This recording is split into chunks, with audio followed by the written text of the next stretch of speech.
సపత్నేకర్ కుమారుడు చనిపోయి ఉంటాడు. మనసుకు అశాంతి ఉంటుంది. ఎక్కడెక్కడో తిరుగుతారు, కానీ మనసుకు శాంతి లభించలేదు. చివరికి తన స్నేహితుడు చెప్పిన మాట గుర్తుకు వచ్చి షిరిడికి వస్తారు.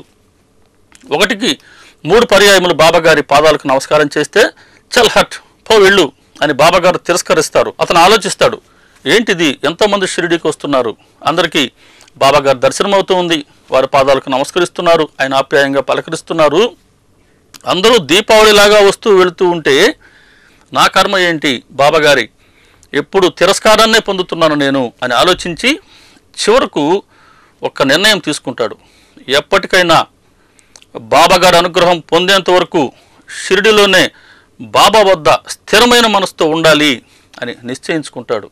అప్పుడు ఈ నిశ్చయంతో మసీదుకు వెళ్తే బాబాగారికి నమస్కరిస్తే ఇప్పుడు బాబాగారు అతడి నమస్కారాన్ని, పాద నమస్కారాన్ని స్వీకరించారు, అతడికి అభయహస్తాన్ని ప్రసాదించారు. అప్పుడు బాబా చెప్తారు, ఈ పాదాలు చాలా పురాతనమైనవి, నీవు ఇంకా నిశ్చింతగా ఉండు, నీవు త్వరలో కృతార్థుడు అవుతావు, నీకు ఇంకా ఎటువంటి భయము లేదు అని అంటారు. బాబాగారు స్పష్టంగా చెప్తున్నారు, ఈ పాదములు చాలా పురాతనమైనవి. ఎంత పురాతనమైనవి, దేనికన్నా పురాతనమైనవి అంటే సృష్టి ఏర్పడక ముందు నుంచి ఉన్నటువంటి భగవంతుడి పాదములు అవి. కాబట్టే సకల సృష్టి ఏర్పడింది తమ పాదముల నుంచే అని బాబాగారు స్పష్టం చేస్తూ ఉన్నారు. అలా సద్గురువు చరణాలకున్న శక్తి అటువంటిది, పవిత్రత అటువంటిది. కనుకనే సద్గురువు చరణాలను ఆశ్రయిస్తే, సద్గురువునే నావగా నమ్ముకుంటే సద్గురువు తన వారిని అందరినీ ఎటువంటి మాలిన్యము అంటుకోకుండా అవతలి తీరానికి చేరుస్తారు. కాబట్టి సద్గురువు చరణాలనే నావగా మనం ఆశ్రయిద్దామని సచ్చరిత్ర చెప్తూ ఉంది. కాబట్టి సచ్చరిత్ర బాబాగారి చరణ తీర్థం లాంటి పవిత్రమైనది అని తెలియచేస్తూ సచ్చరిత్రలో ఉండే పాయసం లాంటి ఆధ్యాత్మిక మాధుర్యాన్ని ఒక్కసారి మనం రుచి చూద్దాం. 2వ అధ్యాయంలోనే హేమడ్ పంత్ గారు సచ్చరిత్రని రచిద్దాం అనే సంకల్పం కలిగింది. దానికప్పుడు ఆయన ఆలోచిస్తారు, బాబాగారి లీలలను యథామతి విశదంగా తెలియచేస్తే భక్తులకు సుబోధప్రదమై వారి పాపకర్మలను నశింపచేస్తుంది అని వారి సంకల్పం. ఇందులోనే ఒక అద్భుతమైన వరం ఉందండి. మనం 2వ అధ్యాయంలోనే దీని గురించి మనం చర్చించుకున్నాం. బాబాగారి లీలలు మనం తెలుసుకుంటే మనకది సుబోధనిస్తాయి, సుబోధప్రదమై అన్నారు హేమడ్ పంత్ గారు. కాబట్టి బాబాగారి కథలు లేదా బాబాగారి చరిత్రను ఆశ్రయిస్తే ఇది మనకు ప్రసాదించేది చక్కటి బోధ. దేని గురించి బోధ అంటే మన ప్రవర్తన గురించి, కాయా వాచ మనస మనం ఆచరించవలసిన కర్మల గురించి తెలియచేస్తుంది, మనం త్యజించవలసిన కర్మలను తెలియచేస్తుంది, అలా మనలో ఉండే బలహీనతలు తెలియచేస్తుంది. బలహీనతలు కానీ ఉంటే మనం ఎటువంటి చెడు ఫలితాలు పొందుతామో తెలియచేస్తుంది. ఆ చెడు ఫలితాలు పొందకుండా తప్పించుకోవాలి అని అంటే మన బలహీనతను ఎలా తొలగించుకోవాలో తెలియచేస్తుంది. అలా చక్కటి బోధనిస్తుంది. 2వది వారి పాపకర్మను నశింపచేస్తుంది. సద్గురువును ఆశ్రయించిన తర్వాత అయినా మనం చెడు మార్గాన్ని విడిచిపెడితే ఇంకా తరువాత ఎటువంటి చెడు కర్మ మనకు ప్రోగవదు. అప్పటి వరకు ఉన్న ప్రారంధాన్ని సద్గురువు అనుభవించేటట్టు చేస్తారు. కాబట్టి సచ్చరిత్రను ఆశ్రయిస్తే చక్కటి బోధ లభిస్తుంది, మన పాపకర్మ కూడా నశిస్తుంది అని హేమడ్ పంత్ గారు సంకల్పించుకొని శ్యామతో వెళ్ళి బాబాగారిని అనుమతి కోరితే బాబాగారు ఇచ్చిన మొట్టమొదటి వరం, నీ సంకల్పం సిద్ధిస్తుంది. కాబట్టి ఏ సంకల్పాన్ని అయితే హేమడ్ పంత్ గారు అనుకున్నారో అటువంటి సంకల్పాన్ని బాబాగారు సిద్ధిస్తుంది అని వరం ఇచ్చారు. కాబట్టి బాబాగారు మనకు హామీ ఇచ్చారు, సచ్చరిత్రను ఆశ్రయిస్తే చక్కటి బోధ లభిస్తుంది, తరువాత మన పాపకర్మ కూడా నశిస్తుంది అని. 13వ అధ్యాయం మనకు తెలియచేసింది, ఇహపరాలకు సాధనమై పుణ్య పావనమైన సచ్చరిత్ర పవిత్రమైన గంగాజలం వంటిది, దీనిని వినేవారి చెవులు ధన్యం. కాబట్టి వింటేనే ధన్యం. ఎటువంటి సచ్చరిత్ర అనంటే పవిత్రమైన గంగాజలం వంటిది, మన మాలిన్యాన్ని తొలగిస్తుంది. అంతేకాక ఇహపరాలకు సాధనమై, కాబట్టి లౌకికపరమైన కోరికలను తీరుస్తుంది, ఆధ్యాత్మిక అవసరాలను తీరుస్తుంది. అందుకే బాబాగారు మన లౌకికపరమైన కోరికలు తీరుస్తారు వారిని ఆశ్రయిస్తే, అదేవిధంగా ఆధ్యాత్మిక అవసరాలను కూడా వారే తీర్చుతారు. కాబట్టే బాబాగారిలో ఈశ్వరుడు, కోరికలు తీర్చే భగవంతుడు ఉన్నారు. ఆధ్యాత్మిక అవసరాన్ని తెలియచేసి దాన్ని ప్రసాదించే సద్గురువు ఉన్నారు. కాబట్టే నమామి ఈశ్వరం సద్గురుం సాయినాథం అని మనం ప్రార్థన చేస్తూ ఉంటాం.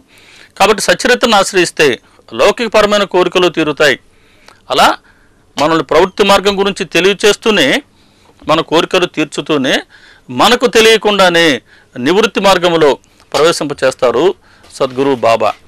ఎలా తెలియచేస్తారంటే తమ బోధల ద్వారా, అనేక పాత్రలకు వారు ఇచ్చినటువంటి మరి ఉపదేశాల ద్వారా, బోధల ద్వారా మనల్ని మనం సరిదిద్దుకునేందుకు, మన బలహీనతలు మనం తెలుసుకొని వాటిని తొలగించుకునేందుకు చక్కటి మార్గాన్ని చూపుతారు సచ్చరిత్ర ద్వారా సాయిబాబా.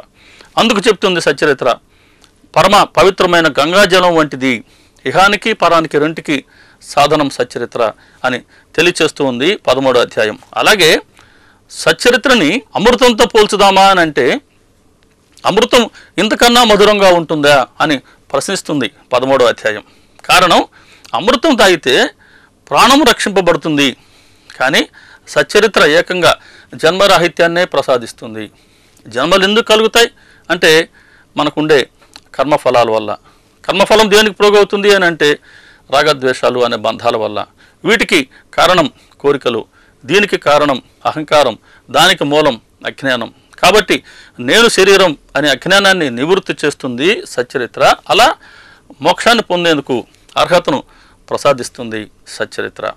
బాబాగారు వరం ఇచ్చారు, నా చరిత్రను, నా మహిమలను గానం చేసేవారి ముందు వెనుక నలువైపులా ఉంటాను అని. బాబాగారి నామస్మరణ మన చేత చేయించాలి అనే సంకల్పంతోనే బాబాగారు సచ్చరిత్రని మనకు ప్రసాదించడం జరిగింది. అలా వారి నామస్మరణ చేస్తూ ఉంటే సద్గురువు రక్షణ ఏర్పరుస్తారు. ఎటువంటి మాయకు లోను కాకుండా మనల్ని సద్గురువు కాపాడుతారు. అలా నిత్యము వారి నామస్మరణ జరగాలి అని అంటే సచ్చరిత్ర అధ్యయనమో, పారాయణమో, మననమో, ఇలా శ్రవణమో చేస్తూ ఉండవలసిందే. ఇదే బాబాగారి సంకల్పం. 15వ అధ్యాయం తెలిపింది, ఈ కథామృతాన్ని శ్రద్ధ సహనాలతో గాని సాదరంగా శ్రవణం చేస్తే శ్రోతలు ప్రేమతో కూడిన భక్తిని పొందుతారు. ఒక అద్భుతమైనటువంటి వరం. సచ్చరిత్రని శ్రద్ధతో సహనంతో గాని మనం శ్రవణం చేస్తే, ఆదరంగా పరిపూర్ణ విశ్వాసంతో, అటువంటి శ్రోతలు ప్రేమతో కూడిన భక్తిని పొందుతారు. అంటే ఎటువంటి లౌకికపరమైన కోరికలను కోరకుండా, కామ్యక భక్తిని కాకుండా నిష్కామ భక్తిని కోరుతారు.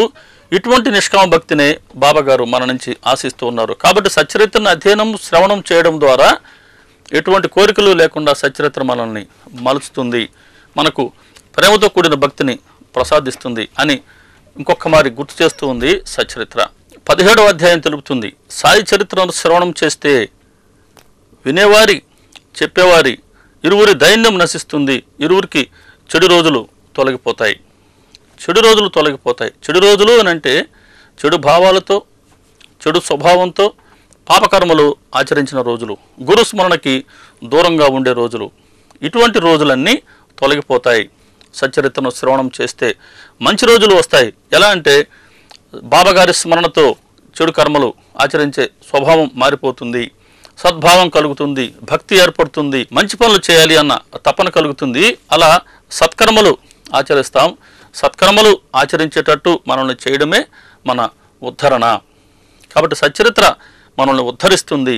బాబాగారి అవతార కార్యం ఇదే. ఆ కార్యాన్ని నెరవేరుస్తూ ఉంటుంది సచ్చరిత్ర. అలా మనల్ని ఉద్ధరిస్తుంది, మనకు సద్గతిని ప్రసాదిస్తుంది సచ్చరిత్ర. సద్గతి అంటే ఇప్పటి మానసిక స్థితి కన్నా మరింత మంచి స్థితిని ప్రసాదించటం. ఇటువంటి సద్గతినే బాబాగారు మనకి ఇస్తానంటున్నది. అటువంటి సద్గతిని పొందేందుకే సద్గురువును ఆశ్రయించవలసి ఉంటుంది. 37వ అధ్యాయం తెలుపుతుంది, ఈ గ్రంథాన్ని నిత్యము అధ్యయనం చేస్తూ ఉంటే వారి ఇంట్లో ఎల్లప్పుడూ లక్ష్మి నివసిస్తూ ఉంటుంది, వారి దారిద్ర్యం తొలగిపోతుంది. అంటే అజ్ఞానం అనే దారిద్ర్యం తొలగిపోతుంది, జ్ఞానం అనే లక్ష్మి నివసిస్తుంది మన హృదయాలలో. సచ్చరిత్రను మననం చేయటం వలన నిజ స్వభావం ప్రకటమై బాబాగారి పాదాల పట్ల విశ్వాసం ఏర్పడుతుంది అని చెప్పింది 37వ అధ్యాయం. అంటే నిజ స్వభావం ప్రకటమవుతుంది సచ్చరిత్రను మననం చేయడం ద్వారా. నిజ స్వభావం అంటే ఆత్మ స్వభావం. అంటే నేను ఆత్మను అనే స్వభావం ప్రకటమవుతుంది. ఇది ప్రకటన కావాలి అని అంటే నేను శరీరాన్ని అనే దేహాత్మ భావన తొలగాలి. కాబట్టి సచ్చరిత్రను మననం చేస్తే నేను శరీరాన్ని అనే అజ్ఞానం నివృత్తి అవుతుంది. సచ్చరిత్ర ఉద్దేశం కూడా ఇదే. 44వ అధ్యాయంలో హేమడ్ పంత్ గారు చెప్తున్నారు, ఇటువంటి శిష్టాచార భోజన సమయాన నేను కూడా వారి ఉచ్చిష్ట భోజనానికి అధికారిని. ఆ ఒక్కొక్క కణాన్ని శ్రద్ధగా సేకరించి ఉంచాను. ఆనందంగా మీ అందరికీ పంచిపెడతాను. శిష్టాచార భోజన సమయం అంటే బాబాగారు తమ భక్తులందరినీ శిష్టాచారంలో ప్రవేశింప చేయాలని, నడిపించాలని నిత్యము సత్సంగాలు మరియు బోధ అనే ఆధ్యాత్మిక భోజనాన్ని ఏర్పాటు చేసేవారు. కాబట్టి ఆ భోజనంలో ఉన్న కణాలన్నీ వారి బోధలే. అటువంటప్పుడు అటువంటి ఆధ్యాత్మిక భోజనానికి హేమాడ్ పంత్ గారు కూడా సాక్షి. ఆ భోజనాలలో వీరు అనేకమైన బోధలు అనే కణాలను ఒక్కొక్క దాన్ని శ్రద్ధగా సేకరించి ఉంచారు. వాటన్నిటినీ ఆనందంగా సచ్చరిత్ర రూపంలో మనకు ఆయన ప్రసాదించారు. కాబట్టి ఈ బాబాగారు ప్రసాదించిన ఈ ఆధ్యాత్మిక బోధలు అనే కణాలతో నిండి ఉన్న ఈ భోజనాన్ని మనం తృప్తిగా నిత్యము సేవిద్దాం. మన ఆధ్యాత్మిక ఆకలిని తీర్చుకుందాం. 53వ అధ్యాయం చెప్తుంది, ఇది గ్రంథం కాదయ్యా, కల్పవృక్షం. ప్రాపంచికులకు ఇది రుచించదు, కానీ భావికులకు ముముక్షువులకు సాక్షాత్తు మోక్ష ద్వారం. మీ అనుభవాలను ప్రత్యక్షంగా తెలుసుకోండి. ఒక అద్భుతమైన సూచన.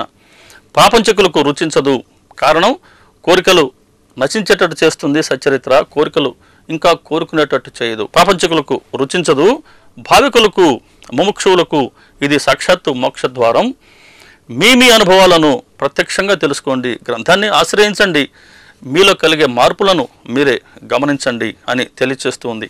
అందుకే సచ్చరిత్ర అమృతపు చలివేంద్రం అంటారు హేమాడ్ పంత్ గారు. ఈ 25వ అధ్యాయంలో అమృతపు చలివేంద్రం. చలివేంద్రం సాధారణంగా దాహాన్ని తీరుస్తుంది, కానీ సచ్చరిత్ర అంటే బాబాగారి బోధలతో కూడిన ఇటువంటి అమృతపు చలివేంద్రం భవతాపాన్ని తీరుస్తుంది.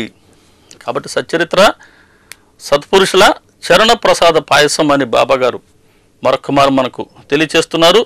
ఇక తర్వాత వివరాలు మనం రేపటి కార్యక్రమంలో దర్శించుకుందాం.